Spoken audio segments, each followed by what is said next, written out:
Hi guys! Today, andito kami sa Thailand at samahan nyo kaming mamasyal at ipapasyal namin kayo dito sa Siam Icon, Thailand.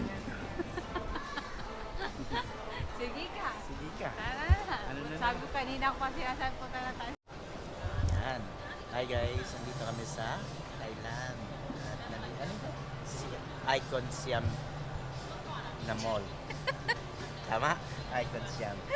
So ngayon, nakasyam na oras na yata kami dito kakaikot. Hindi namin matagpuan yung mga hinahanap namin. So magpahinga na lang kami habang minom na matcha. At si Ma'am G, pagod na rin. Ano ba? Hindi ako pagod. Busog na busog ako. Busog na busog ka. Dahil mo kasing kinain eh. Parang naging bisyo mo yung pagkain eh. So anyway guys, mamaya ikutin namin to. Hinintay lang namin magdilim para dun sa lights, diba? Tapos narinig ko kanina ina-announce ko sa taas yung tour ng yung cruise tour dyan every hour. So baka gusto mo akong ilibre, ma'am. Gabi ba yon? Gabi yun, boss. Magkano? Hindi ko alam. Ano, boss, kasi mahal yan, ha? medyo mahal yata siya.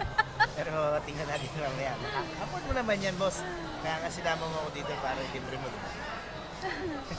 So yan, anyway, mamaya guys. Tingnan namin kung ma-afford ni boss na ilibre ako mamaya dyan sa Pag River 1,000 Cruise. baht. River Cruise. Tingnan na lang natin, mag-video tayo, ha? Pag meron yon mamaya at afford ni boss, yan, mas maganda. Kapag ano lang, kapag 300 baht lang, pwede. Pag ano, Walang 300 baht dito, boss. Kape mo lang yung 360 na. Ano, sasakay ko to, may dinner na yun, boss. Kasama na yung dinner doon. Hindi pwedeng ano. kasama yung dinner. Kasama na siguro, yung pagkain. siguro ano, 700 Hindi baht. siguro, taxi natin, nasa 700 na, balikan eh. O, doon nga lang, entrance lang doon sa 500, doon sa Palace.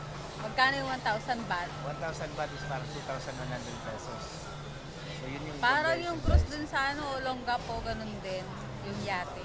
By the way guys, kung pumunta kayo dun sa Grand, yung pinuntahan natin kanina, yung may mga palas, may mga rebulto na yan. Huwag kayo mag-short guys, kasi napilitan ka rin bumili ng ng pajama. Kailangan naka-pajama, bawal ang naka-short. Maraming bawal. Maraming bawal Kasi yung mga naka-sleeveless. kasi parang sacred yung lugar na yun. Kaya, yun, anyway, sa mga tip lang yun para makaiwas kayo. Kasi pag doon kayo bumili sa mismong on the spot, 200 baht yung Mga damit. damit. So mga 500, hindi, so pajama lang yun, babe. So nasa 500 pesos siya. Okay pa rin yung presyo, kaya lang, syempre, kung hindi ka kasama sa budget, medyo masasaktan ka, lalo kung dalawa kayo, tatlo kayo, medyo masakit sa puso. Yung entrance.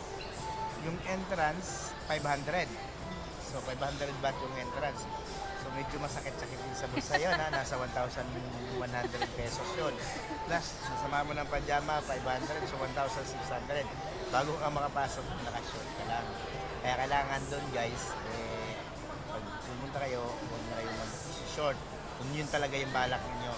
Or magdala kayo ng pajama para hindi kayo bibili. Dapat nakabalot ang katawan. Balot na balot ng katawan. Lalo sa mga babae, no? Sleeveless. Bawal ang sleeveless. Dapat magano sila. So, yung hindi kami nakapasok. Kasi una sa lahat, hindi practical.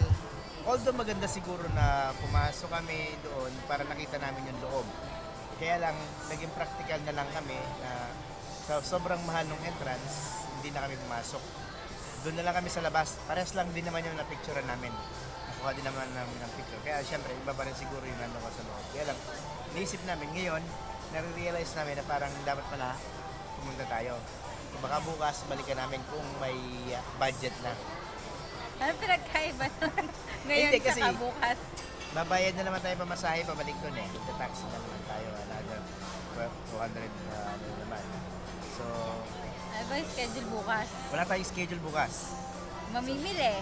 Mamimili. Yun lang yung schedule natin. So, kung pupunta tayo doon bukas, naisipan natin pumunta at afford natin, doon tayo. Anyway, for now, yun muna yung update namin dito sa Thailand. So far, nag-i-enjoy ka naman din ako. Ako nag-i-enjoy din ako. Kahit kain ka ng kain. O yun guys, abangan niyo yung mga video na i-upload namin dito sa YouTube at maraming salamat. Sana mag-subscribe kayo sa aming YouTube channel at abangan niyo yung mga travel vlogs.